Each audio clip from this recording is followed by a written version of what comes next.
The rain came without warning, a rare phenomenon on Kepler 442b. Jordan had been monitoring atmospheric readings inside the research outpost when the first droplets began to fall, tapping against the reinforced glass like uncertain fingers. He grabbed his jacket and stepped outside, drawn by the novelty of water falling from an alien sky. That's when he saw her. She stood about 30 meters from the outpost, motionless in the mud, her form shimmering like heat waves rising from summer pavement. Her skin, if it could be called that, seemed to ripple with soft bioluminescence, colors shifting from pale blue to silver as the rain touched her. She wore something resembling a woven garment, now clinging to her slender frame, and her large eyes, too large for a human face, yet hauntingly familiar, tracked the falling water with what could only be described as terror. Jordan's heart hammered against his ribs. In 6 months on this planet, he'd catalogued dozens of species, but never anything humanoid. Never anything that looked back at him with such raw, unmistakable emotion. He approached slowly, hands visible, the way he'd been trained for first contact scenarios.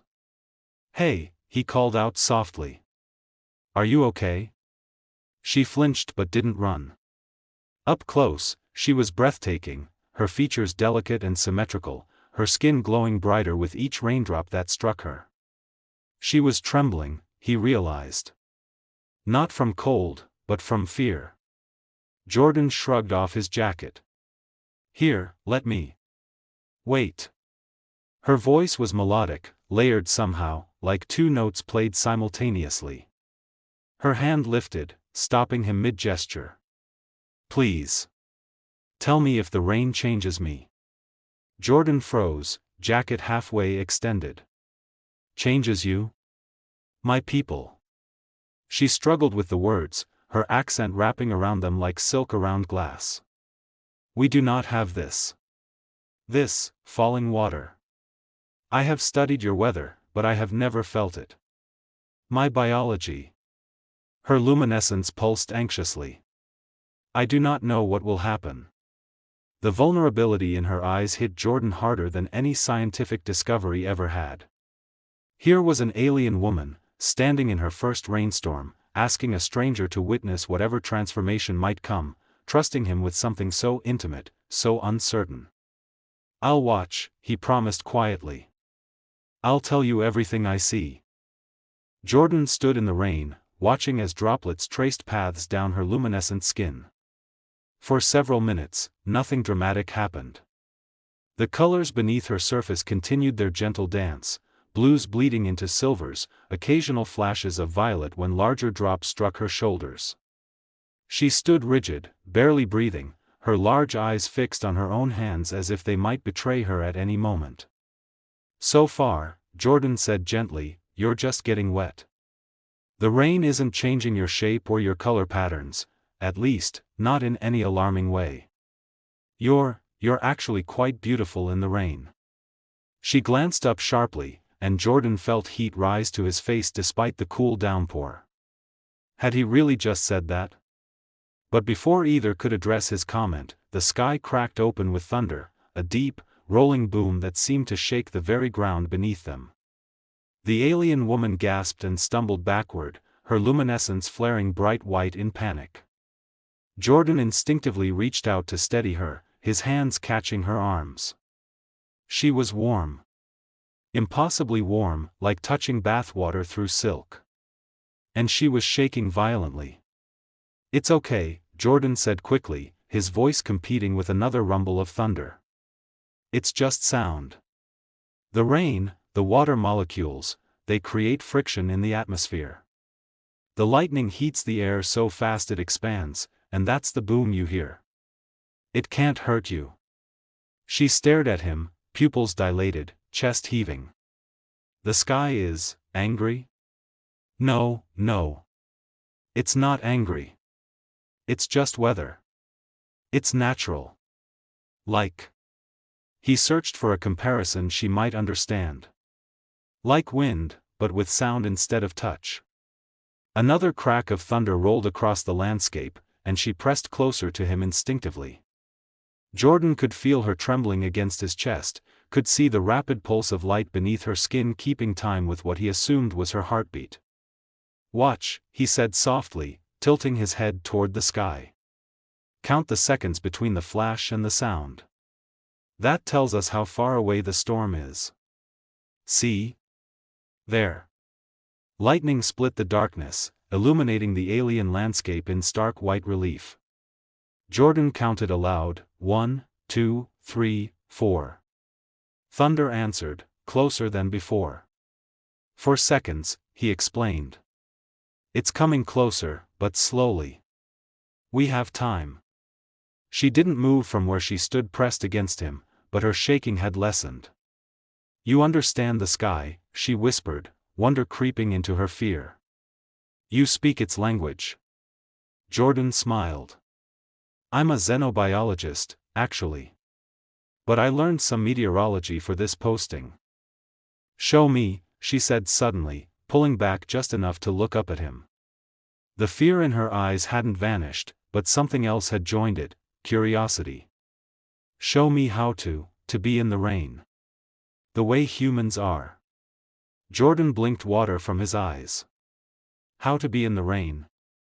In my studies, the films, the literature, humans do not simply endure rain. They interact with it. They..." She gestured vaguely, searching for words. "They play?" Despite the absurdity of the situation, standing in an alien rainstorm, drenched to the bone, giving a tutorial on rain to a bioluminescent being, Jordan found himself grinning. Yeah, we do." He held out his hand, palm up, and demonstrated. "Watch how the drops gather. See? They hit your palm and either break apart or collect in the lines of your hand until there's enough weight to run off." She mimicked his gesture, holding out her own hand, longer fingered than his, with an extra joint in each digit. Her palm was traced with different patterns than a human's, geometric rather than curved, and the raindrops seemed to bead on her skin before slowly absorbing, making her luminescence pulse with each tiny addition of water. "It tickles," she said, and the layered quality of her voice made the words sound like music. A smile transformed her face, the first he'd seen, and Jordan's breath caught. "It actually tickles. Is that normal?" "Very normal," he managed to say. She laughed then, a sound like wind chimes and flowing water, and lifted both hands to the sky. Rain caught in her palms, ran down her wrists, soaked her hair, which he now realized wasn't hair at all but something like flexible fiber optics, each strand carrying light from root to tip. "In the videos, children do this," she said, tilting her face upward and closing her eyes. "They catch drops on their tongues." "That's advanced level rain appreciation," Jordan teased. "Are you sure you're ready for that?" She opened one eye, and there was something playful in it now. "Show me." So he did, feeling ridiculous and somehow completely at peace at the same time. He stuck out his tongue, let the rain fall on it, and she watched intently before trying herself. The first drop made her flinch. The second made her laugh again. "It tastes like..." She paused, considering. "Like your oceans, but less. Like the memory of salt." "That's exactly what it is," Jordan said. "Water that evaporated from the ocean, left the salt behind, and came back down as rain." She turned to him, rain streaming down her face, her luminescence casting soft light across both of them. "Your world is wonderful," she said quietly. "And strange. And frightening. But wonderful." They stood together as the storm intensified, Jordan explaining each new phenomenon, the way wind patterns made rain fall sideways, why puddles formed in some places but not others, how to tell if the storm was passing or settling in. She listened with absolute attention, occasionally reaching out to touch a puddle, to feel the splash, to test her growing understanding against reality. "On my world," she said during a quieter moment, "we have nothing like this. We have 3 suns that take turns warming the surface. We have geysers and underground seas, but no sky water. No surprise moisture." She held up her hand, watching droplets run between her fingers. We are very controlled. Very predictable. Is that why you came here? Jordan asked. Looking for something unpredictable? Her luminescence dimmed slightly. I came because I was selected. I am a xenocultural researcher. My people wanted someone to observe, to learn, to report back on the human colony's adaptation to this world. She met his eyes. But I think they chose me because I am not very good at being predictable. Thunder rolled again, but this time she didn't flinch. Jordan noticed. You're getting used to it, he observed. I am getting used to you, she corrected softly. To your explanations. To your. She struggled with the word. Steadiness. You make the chaos feel less chaotic. Something in Jordan's chest tightened. They'd been standing in the rain for nearly an hour now, and he'd barely thought about his research, his protocols, his obligation to report this first contact.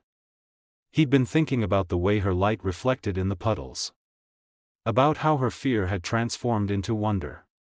About how he wanted to show her snow, and fog, and the way morning dew caught sunlight. I should get you somewhere dry, he said, though every word felt wrong. Your body temperature, you're so warm, I'm worried about hypothermia, or whatever the equivalent is for your species. Jordan. The sound of his name in her layered voice stopped him completely. That is your name? I heard you say it to yourself when checking your instruments. Yes. And you are? Lyrii. The word shimmered in the air between them. Jordan, I must tell you something. This, she gestured at herself, at the rain, at the space between them. This is forbidden. His stomach dropped. What is? This closeness. This sharing. My people have strict protocols about interaction with other species. Observation only. No contact. Definitely no.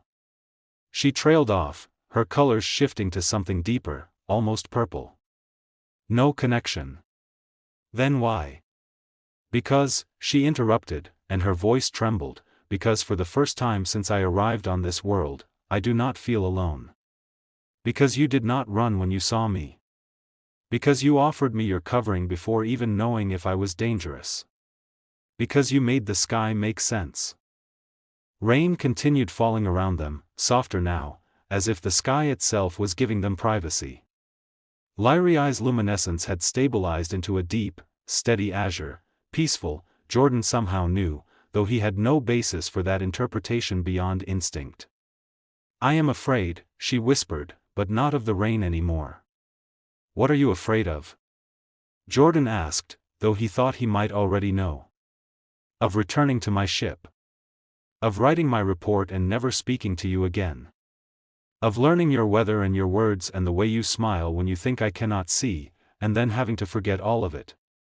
Her hand rose to her chest, pressing against the woven fabric above her heart, or whatever analogous organ kept her alive. Jordan, my people, we do not feel things the way humans do. We are taught that emotion is inefficient. That attachment is dangerous. But standing here in your rain, I think I finally understand why humans write so many songs about storms. Jordan's heart was pounding so hard he was certain she could hear it. Why? Because storms are uncontrollable. Because they arrive uninvited and change everything. Because they are dangerous and beautiful and impossible to ignore. She took a step closer to him. Because some things should not be controlled, even if they frighten us.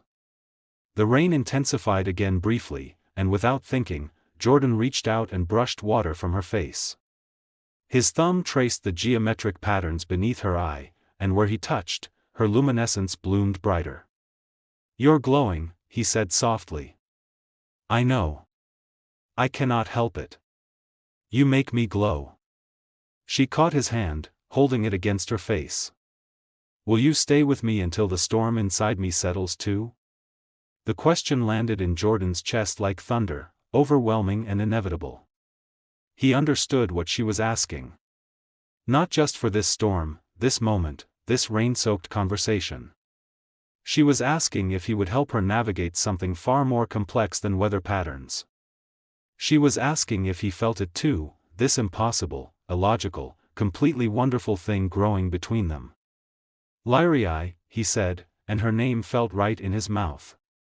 I don't think storms like this ever really settle. I think they just become part of who we are.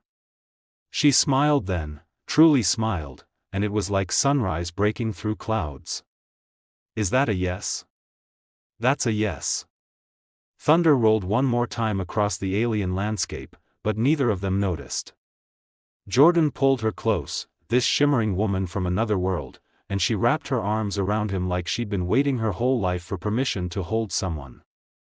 Her warmth soaked through his wet clothes, her light cast shadows that danced with the rain, and somewhere in the distance, Jordan's research equipment continued recording data that he would never be able to properly explain.